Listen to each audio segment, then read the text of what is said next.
From mastermind classes. आज हम लोग पढ़ने वाले एसएसटी का चैप्टर 2, इसका नाम है ओशियंस एंड कॉन्टिनेंट्स। अब देखते हैं कि इस चैप्टर में क्या है ओशियंस और कॉन्टिनेंट्स के बारे में।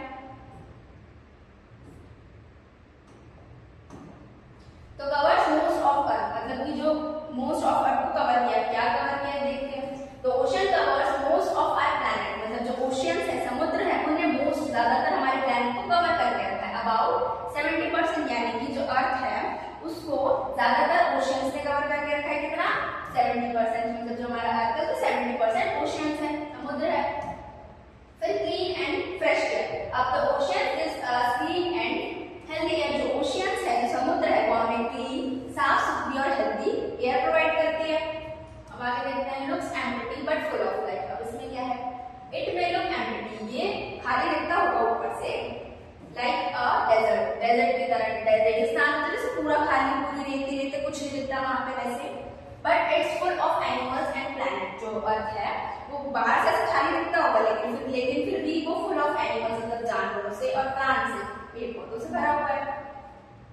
Never alone in the ocean. अब इसमें क्या है? इवन व्हेन अलोन, जब आप अकेले हो तब भी, कहां? ओशियंस में। You can feel life all around in the ocean, यानी कि समुद्र के पास, ओशियन के पास भले ही आप अकेले खड़े हो, लेकिन फिर भी आपको अपने आसपास लाइफ दिखाई देती है, मतलब अच्छा लगता है ना पानी के पास। आगे बढ़ते हैं। अब है नेचर्स बिग स्टोर। अब नेचर का बिग स्टोर में क्या है?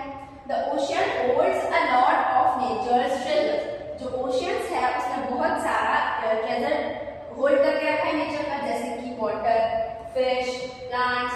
ओशियंस है, पानी है, पानी होता है तो ओशियन को, तो सीधी सी बात है। फिश मछलियां भी होती है, प्लांट्स भी, कुछ कुछ प्लांट्स होते हैं जो पानी में होते हैं। फिर there life begin, big life begin, start कहां से हुई है? Life on earth started in the ocean long ago, मतलब बहुत पहले से ओशियन से स्टार्ट हुई थी life. Might end with the ocean, और एंड भी होती maybe the earth story will end in the ocean. So हो सकता है, ऐसे कुछ कंफर्म नहीं, मे बी हो सकता है कि जो हमारी लाइफ है वो खत्म, अर्थ की जो लाइफ है खत्म ही ओशियंस में हो। फिर oceans is very special. Oceans, समुद्र पानी होता है, वो हमारे बहुत इम्पोर्टेंट स्पेशल होता है। तो ओशियन इज बिग होता है, पावरफुल है and full of secrets.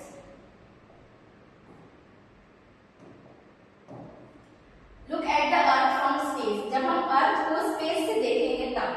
When we look the earth from the moon और outside space, जब हम अपने अर्थ को स्पेस से बहुत ऊपर से देखेंगे, स्पेस से, तब हमें क्या दिखाई देगा? मून दिखाई देगा। और आउटर स्पेस से या फिर मून से देखेंगे तब we see a lot of blue। हम जब अर्थ को देखते हैं स्पेस से तो क्या बहुत सारा ब्लू दिखाई देता है, बहुत ज्यादा ही, इमेजेस में भी दिखता है वैसे भी।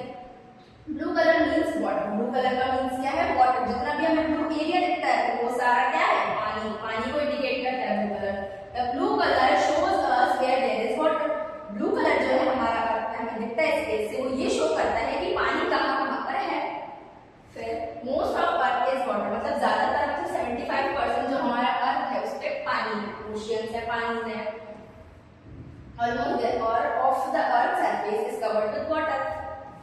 और earth looks blue from space. Earth blue दिखाई देता है स्पेस से जब हम देखते हैं, तो because there is so much water, कि इस पे अब 70% 75% वाटर है, तो फिर बहुत सारा है, इसलिए वो ब्लू दिखाई देता है। Earth looks mostly blue from far away, इसलिए जो पानी है, ओशियन है, इसके कारण जो हमारा अर्थ है वो ब्लू दिखाई देता है स्पेस से जब हम उसे देखते हैं। तो earth is called the blue planet. अब जो हम नॉर्मली हम जानते हैं कि जो अर्थ है वो ब्लू प्लैनेट के नाम से जाना जाता है। क्यों? क्योंकि इसमें ज्यादातर पानी है और ब्लू दिखाई देता है, 75% पानी है। That's why astronauts called Earth the blue planet with love। इसलिए जो एस्ट्रोनॉट्स थे उन्होंने प्यार से हमारे अर्थ को नाम दिया है ब्लू प्लैनेट। फिर क्या है? Big water areas are ocean. जो बिग वाटर एरियाज है, ओशन है, वो क्या है वो देखते हैं। The largest water bodies on the globe are called oceans। Globe क्या होता है? हमने लास्ट चैप्टर में पढ़ा था। ग्लोब क्या होता है? हमारा मॉडल होता है अर्थ का, जिसमें हम देखते हैं कि मतलब डायरेक्ट हम लोग मैप नहीं कर सकते इससे। तो ये पॉइंट ये कह रहा है कि जो लार्जेस्ट बॉडीज है ग्लोब, जब हम ग्लोब को देखते हैं तो ज्यादातर क्या है? ओशियंस है। जो लार्जेस्ट वाटर बॉडीज है वहां पर उसे हम क्या कहते हैं? ओशियंस कहते हैं। फिर ब्राउन कलर शोज लैंड। अब जो ब्राउन कलर दिखता है हमें ग्लोब अर्थ के, वो लैंड को शो करता है। कैसे शो करता है? इन पिक्चर्स ऑफ द अर्थ, हम अर्थ की पिक्चर देखते तब the brown colour shows land, जब हम अर्थ को, ग्लोब को ऊपर से स्पेस से देखते हैं तो जो ब्लू कलर इंडिकेट करता है वो क्या इंडिकेट करता है? ओशंस को, पानी कितना है हमारे अर्थ पे। और जो ब्राउन कलर है वो क्या इंडिकेट करता है? लैंड, कि कितना परसेंट लैंड है। फिर land is smaller than what, जो लैंड है वो स्मॉलर है व्हाट से, क्यों? क्योंकि अभी हमने देखा कि जो हमारा अर्थ है उस पे 75% तो जो अर्थ हमारा उस पे 75% तो वाटर है, जो बचा है वो लैंड है, इसीलिए वाटर ज्यादा है। Of land are land masses, अब जो बड़े बड़े एरिया से लैंड के उसे लैंड मासेस कहते हैं। The large body of land is called as land masses, जो ज्यादातर बॉडी है लैंड की, मतलब जहां पर ज्यादा लैंड है उसे हम क्या कहते हैं? लैंड मास कहते हैं। जहां पर ज्यादा पानी है उसे ओशियंस कहेंगे। जहां पे ब्राउन कलर है वो लैंड के लिए होगा, और जहां पे ज्यादा लैंड है उसे हम लैंड मास कहेंगे। फिर very big land areas are called continents, अब जो कॉन्टिनेंट्स है वो क्या है? बहुत ज्यादा एरिया, जहां पे बहुत बड़ी बड़ी एरिया है, ज्यादा एरिया है, उसे हम कॉन्टिनेंट कहते हैं। अब big continuous land masses is called as continent, जो बिग मतलब कि ज्यादा एरिया होगा लैंड का, जहां पर ज्यादा जमीन होगी, ज्यादा लोग रहते हैं, उसे हम कॉन्टिनेंट्स बोलेंगे। ओशियंस हो गया हमारा, समुद्र को बोलते हैं हम, और कॉन्टिनेंट्स वो जहां पे बड़े बड़े एरियाज होते हैं। फिर लिखा है oceans and continents effect climate, अब जो ओशियंस और कॉन्टिनेंट्स होते हैं वो इफेक्ट करते हैं हमारे क्लाइमेट। कैसे करते देखते हैं। Both oceans and continents help to shape the weather, अब जो ओशियंस होता है और कॉन्टिनेंट्स होता है ये क्या हेल्प करता है हमें? हमारे क्लाइमेट वेदर को शेप करने में हेल्प करता है। क्लाइमेट ऑफ द अर्थ इसको, वेदर को और क्लाइमेट को शेप करने में हेल्प करता है। क्या? ओशियंस और कॉन्टिनेंट्स। अब सेकंड है दे इफेक्ट ऑल लाइफ, अभी सारी लाइफ को इफेक्ट करता है। They influence the life of plants, अब देख क्लाइमेट चेंज होगा, वेदर चेंज होगा तो ऑब्वियसली प्लांट्स को तो इफेक्ट पड़ेगा ना। जैसे कि बारिश होती है, बारिश के टाइम पे जो हमारे पेड़ है वो और ज्यादा ग्रीन हो जाते हैं, बहुत अच्छे मतलब हरे भरे दिखते हैं, और फिर गर्मी आती है, बहुत ज्यादा धूप होती है तो बिल्कुल सूख जाते हैं ना। वेदर चेंज हुआ, क्लाइमेट चेंज हुआ तो इफेक्ट पड़ा प्लांट पे, वैसे एनिमल्स पे भी पड़ता है और ह्यूमंस पे भी पड़ता है। फिर part of history and culture, अब कैसे हिस्ट्री का पार्ट है और कल्चर का पार्ट है ये देखते हैं हम। Oceans and continents have been important in human history and culture, अब जो ओशियंस और कॉन्टिनेंट्स है वो भी बहुत इंपॉर्टेंट पार्ट होते हैं ह्यूमन की हिस्ट्री में और कल्चर में भी। फिर we feel their impact daily, हम डेली इनके इम्पैक्ट फील करते हैं, जैसे कि they affect our daily life, ये हमारे डेली लाइफ को इफेक्ट करते हैं। कैसे? जैसे कि आज का टाइम है, समर चल रहा है, गर्मी का टाइम है, हम लोग सुबह उठते हैं, दिन भर सर्वाइव करते हैं, धूप बहुत ज्यादा होती है तो हम बाहर नहीं निकल पाते हैं, तबीयत भी खराब हो जाती है, बहुत ज्यादा इफेक्ट कर जाता है ना अपन को, इसलिए अपनी डेली लाइफ में नॉर्मली है तो। फिर like the weather we feel, जैसे कि अपन मैंने बताया जब अपन वेदर फील करते हैं वो। द फूड वी ईट, जो हम खाना खाते हैं वो, जैसे गर्मियों के टाइम में ऑयली खाओ तो जल्दी तबीयत खराब हो जाती है। एंड वेयर वी लिव, और हम कहाँ रहते हैं उससे, जैसे कि अगर हम डेजर्ट प्लेसेस पे रहते हैं तो वहां पर तो और ज्यादा गर्मी होती है तो हमको और जल्दी इफेक्ट होगा और ज्यादा इफेक्ट होगा। फिर the distribution of water and land on the earth, अब जो डिस्ट्रीब्यूशन है वाटर का, अब the distribution of water and land on the earth, अब वाटर और लैंड का जो डिस्ट्रीब्यूशन है अर्थ पे वो देखते हैं। As this happens, ocean and continents are not distributed equally between the north and south hemisphere. अब जैसे कि हम जानते हैं जो ओशियंस और कॉन्टिनेंट्स है, जो ओशियंस और कॉन्टिनेंट्स है वो इक्वली डिस्ट्रीब्यूट नहीं है, कहां पर? नॉर्थन में और साउथ हेमिस्फीयर पे। नॉर्दर्न ये हमारा और साउथर्न ये, इसके पहले वाले चैप्टर में हमने पढ़ा था ये सब। फिर let us examine the two maps in figure 2.2। 2.2 figure में दो मैप दिए गए हमें। The blue areas consist of oceans, अब इन दोनों मैप्स में जो ब्लू एरिया दिख रहा है आपको ये और ये सब क्या है? ओशियंस है। हमने जैसे देखा था अभी कि जो ब्लू पार्ट होता है वो इसको रिप्रेजेंट करता है ओशियन को, पानी को, along with their smaller existence which have various names, जिसे various name दी अलग अलग जगह का, तो अलग अलग, कहीं पर सी बुलाते हैं, कहीं पर वे बुलाते हैं, कहीं पर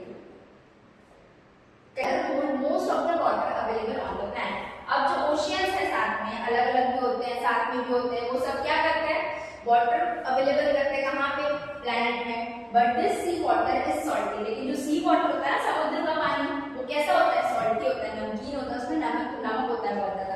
unfit for consumption by most land animal, मतलब कि पीने में बहुत ज्यादा अनफिट होता है, मतलब पी नहीं पाते आप उसको, किसके लिए, एनिमल्स के लिए, इंक्लूडिंग ह्यूमंस भी, हम लोग भी, मतलब जो नमकीन पानी होता है थोड़ा ज्यादा खारा उसे नहीं पी पाते, वैसे एनिमल्स भी नहीं पी पाएंगे।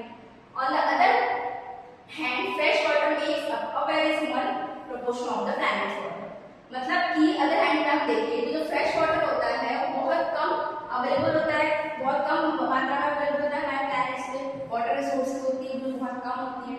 It is found in glaciers, reverse, जो नॉर्मल फ्रेश वाटर होता है वो कहाँ फाउंड होता है, ग्लेशियर्स में होता है, रिवर्स में होता है, लेक्स में होता है, in the atmosphere and also underground, और जो अंडरग्राउंड वाटर होता है वो भी होता है। The last is called ground water. Underground water को हम क्या बोलते हैं, ग्राउंड वाटर, मतलब कि जो सॉल्टी वाटर होता है, जो अनफिट होता है पीने के लिए, वो कहाँ होता है, समुद्र में होता है। जो फिट वाटर होता है वो कहाँ पाया जाता है, ग्लेशियर्स में, रिवर्स में, लेक्स में, और अंडरग्राउंड वाटर जो होता है वो जो फिट होता है ह्यूमंस के लिए। अब ओशियंस पे आते हैं। Oceans on the world map in figure 2.3 आगे आ जाएगा, on the page 32 page number पे है, वी कैन ऑब्जर्व 5 ओशन। अब हमने इस पे 5 ओशंस को ऑब्जर्व किए, जैसे कि द पैसिफिक ओशियन है, इमेज देख लेते हैं, ये हमारा 2.3 फिगर हम मैप दिया गया है, इसमें कितने ओशियंस मैप किए गए हैं, 1 2 3 4 ओशियन, 4-5 ओशियन हम मैप किए गए। कौन से ओशियन है, ये पैसिफिक ओशियन है, एंटार्क्टिक ओशियन है, अटलांटिक ओशियन है, आर्कटिक ओशियन है, इंडियन ओशियन है, पैसिफिक ओशियन है, और ये साउदर्न ओशियन है। कौन से लिखे हमने, पैसिफिक ओशियन है जहां पर, अटलांटिक ओशियन है, इंडियन ओशियन है, आर्कटिक ओशियन है, साउदर्न है, और एंटार्क्टिक ओशियन जिसको हम बोलते हैं। Although we have listed 5 ocean, इसमें हमने 5 ओशियन देखे, it is clear from the map that they are not really separate. अब ये जो मैप हमने देखा, उस मैप को देखकर क्लियरली ये साफ-साफ हो चुका है कि ये लोग सेपरेट नहीं है, मतलब कि ये लोग क्लियरली सेपरेट है। The lines that divide them on the map are no more conventions, मतलब जो लाइंस जो हमारी है उन्हें डिवाइड किया गया है वो ज्यादा कन्वेंशंस नहीं है। The nature world does not follow such boundaries, जो नेचर है वर्ल्ड का वो ज्यादातर फॉलो नहीं करता इन बाउंड्रीज को। Sea water for example constantly flows across different oceans containing a distinct diverse। अब ये मैप देख के हमें ये क्लियर हो चुका है कि ये रियली सेपरेट नहीं है, मतलब वो अलग-अलग नहीं है, ये साथ में। The lines that divide them on the map are no more conventions, मतलब जो लाइंस जितने जो हमने ओशियंस को डिवाइड किया है लाइन से वो कन्वेंशंस नहीं है, मतलब जरूरी नहीं है, बिल्कुल है ही नहीं separate. The lines that divide them on the map are not more than convention. The nature's world does not follow such boundary। अब जो नेचर का वर्ल्ड है, जो नेचर है वो सच में इन बाउंड्रीज को फॉलो नहीं करता है। सी वाटर, जैसे कि sea water for example constantly flows across different oceans. अब जो सी वाटर है हमारा वो कॉन्स्टेंटली फ्लोज होता रहता है डिफरेंट ओशियंस में, ऐसे कोई इनकी सीमा नहीं है कि इसके आगे में नहीं जाएगा पानी कुछ। Sustaining a rich diversity of marine life। अब rich diversity में होता है marine life की। marine life क्या होती है, marine life होती है जिसमें मतलब salty water में जिन plants को, animals को रहने की आदत होती है उसमें ही रहते हैं वो। Many plants and animals species can be found across multiple oceans। अब बहुत सारे plants और species जो होते हैं वो बहुत सारे multiple oceans में found होते हैं, मिलते हैं। ऐसा उनका कुछ ऐसा कन्फर्म तो होगा नहीं कि इस ocean से उसमें जाना है। जो ये जो पिक्चर दी गई है उसमें हम ये जो व्हाइट शेप दिख रही है ये सब क्या है, क्लाउड है। क्लाउड को रिप्रेजेंट कर रहे हैं white shapes. Cloud bring rain to the land. अब जो क्लाउड है वो क्या लेके आते हैं लैंड पर, रेन, बारिश होती है ना बादलों के कारण। In India we get monsoon rains in summer. India में मॉनसून रेन्स होती है किस टाइम पे, समर के टाइम पे, जो आजकल चल रही है। This rains come from the ocean. ये रेन्स कहां से आती है, ओशन से आती है, समुद्रों से आती है। Monsoon rains are very important। Monsoon rains बहुत important होती है for farming and for people to live। Monsoon में जो rains होती है बहुत important होती है किसके लिए, farmer के लिए। farming जो खेती बाड़ी करते हैं लोग, जो अनाज उगाते हैं उनके लिए बहुत important होती है, और जो लोग survive करते हैं, जीते हैं हम जैसे लोग people उनके लिए बहुत important होती है। फिर sometimes the ocean also causes strong storms called cyclones। Sometimes क्या होते हैं, जो ओशंस होते हैं, समुद्र होते हैं, कभी कभी बहुत ज्यादा स्ट्रॉन्ग प्ले करते हैं, जैसे कि साइक्लोन जो हमारा आता है ना, वो भी प्ले करते हैं, ओशन से आता है। साइक्लोन विद हैवी रेन, अब साइक्लोन में क्या होता है, हैवी रेन, बहुत तेज बारिश होती है, हैवी रेन होती है, स्ट्रॉन्ग विंड, बहुत तेज हवा चलती है, and can damage coastal area, और बहुत ज्यादा कोस्टल एरियाज को डैमेज करता है। जब साइक्लोन्स आते हैं, हैवी रेन होती है तब। Another ocean disaster is called a tsunami. अब दूसरा डिजास्टर क्या है ओशन का, सुनामी। जो सुनामी आती है ना, वो बहुत बड़ा कॉज है ओशन का। फिर अ tsunami is a huge wave caused by an earthquake. अब जो सुनामी है, सुनामी जो है वो बहुत ह्यूज वेव होती है, बहुत ज्यादा बड़ी वेव होती है, जो कैसे होती है, अर्थक्वेक से और वोल्केनो अंडर द सी, और जो वोल्केनो आता है सी के अंदर, समुद्र के अंदर, उससे होती है।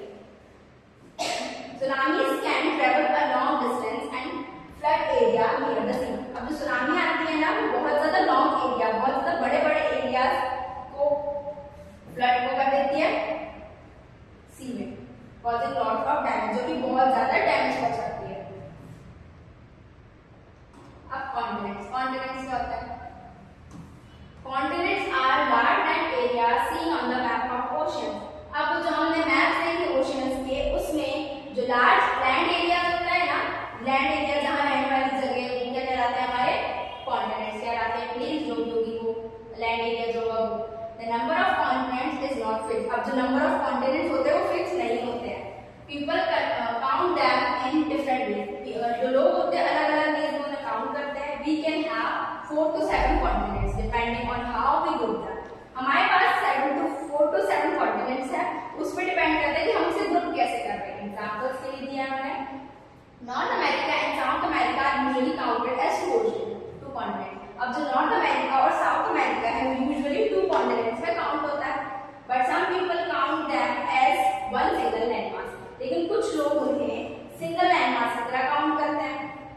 फिर Europe and Asia are usually counted as 2 continent. अब जो यूरोप और एशिया है,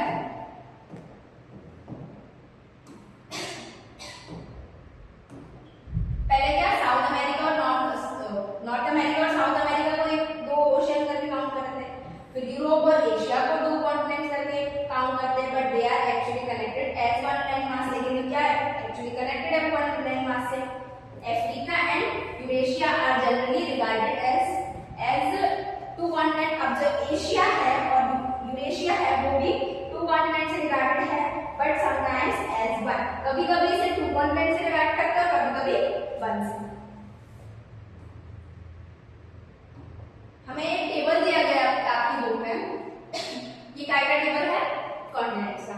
अब 4 कॉन्टिनेंट्स हमने क्या माने हैं, अफ्रीका और यूरेशिया, अमेरिका, एंटार्क्टिका और ऑस्ट्रेलिया को हमने 4 कॉन्टिनेंट्स माने हैं। तो मतलब अलग अलग टाइप से काउंट करते हैं। तो 5 कॉन्टिनेंट्स किसको माने, अफ्रीका को, अमेरिका को, एंटार्क्टिका को, ऑस्ट्रेलिया को और यूरेशिया को। वैसे 6 कॉन्टिनेंट्स क्या मानते हैं लोग, अफ्रीका को, एंटार्क्टिका को, ऑस्ट्रेलिया को, यूरेशिया को, नॉर्थ अमेरिका को, south America. This is reflected in 2.3 जो हमारा फिगर हमने देखा था उसमें रिफ्लेक्ट है। अब 7 कॉन्टिनेंट्स क्या, Africa, Antarctica, Asia, Australia, Europe, north America और साउथ अमेरिका को मानते हैं। ये टेबल हमें दिया गया है, ये बहुत इंपॉर्टेंट है, इसे याद कर लीजिएगा। फिर now let us look at the diagram on page number 36। ये डायग्राम हमें दिया गया है which based on the list of 7 continents। ये काय पे बेस्ड है, 7 कॉन्टिनेंट्स पे बेस्ड है। It does not show their actual shape but their relative sizes। अब जो ये 7 कॉन्टिनेंट हमें बनाए गए दिए गए हैं, ये एक्चुअल शेप पे बेस्ड नहीं है, इनका एग्जैक्ट कोई शेप नहीं है, लेकिन फिर भी एक अंदाजा लगा के ऐसे एक स्टाइल से शेप्स दिया है। कौन सा नॉर्थ अमेरिका है, साउथ अमेरिका है, यूरोप है, एशिया है, अफ्रीका है और ऑस्ट्रेलिया और एंटार्क्टिका दिया गया है। जैसे कि हमने बताया फिक्स कोई है नहीं, लेकिन हम इस टाइम दे दिए। अब आते हैं आइसलैंड्स पे। अब आइसलैंड्स क्या होते हैं, if you have carefully observed the 2 maps earlier in this chapter. अब अगर आपने ध्यान से ऑब्जर्व किया होगा 2 मैप्स हमने अब तक देखे, उसमें 2.2 और 2.3 में, you may have noticed that north America, Europe, Asia, south Africa, Australia, Antarctica reprint 2000 oceans and continents। the continents do not include all landmarks। अब जो oceans और continents है वो सारे landmarks को include नहीं किया है। some smaller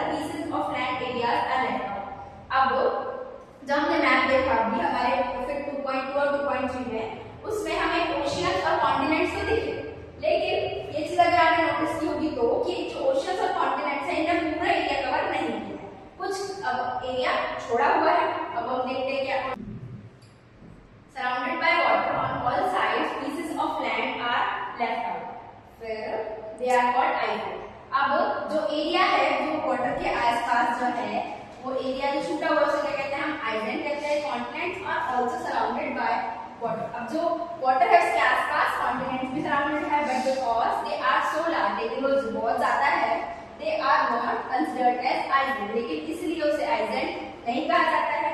there are lakhs of islands on the planet. अब यहाँ पे बहुत सारे आइलैंड्स होते हैं कहाँ, प्लैनेट पे, ऑफ वेरी डिफरेंट साइज और बहुत अलग अलग साइज के।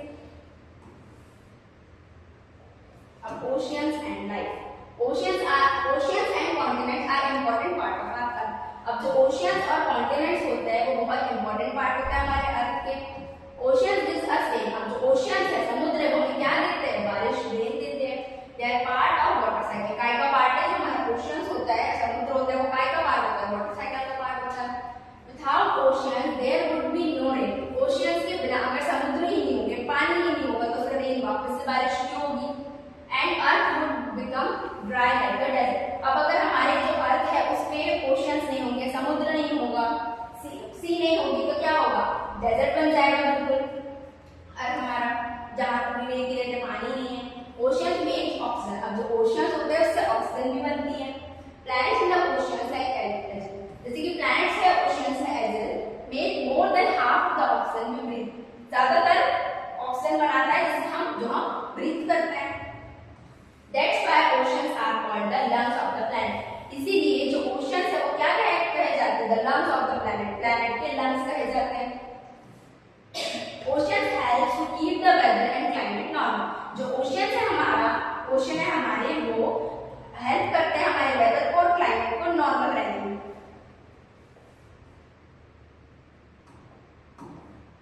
People have used oceans for, people जो है वो ओशन क्यों यूज करते हैं, ट्रैवलिंग टू अदर लैंड्स, मतलब कि एक लैंड से दूसरी जगह पर जाने के लिए भी ओशन का यूज किया जाता है। पानी समुद्र का जिसमें नाव है, यहाँ से वहां ट्रैवल कर सकते हैं। Trading goods, buy and selling के लिए यूज किया जाता है। वॉर्स इन द पास्ट में जो वॉर्स हुए थे उसमें भी यूज हुआ था।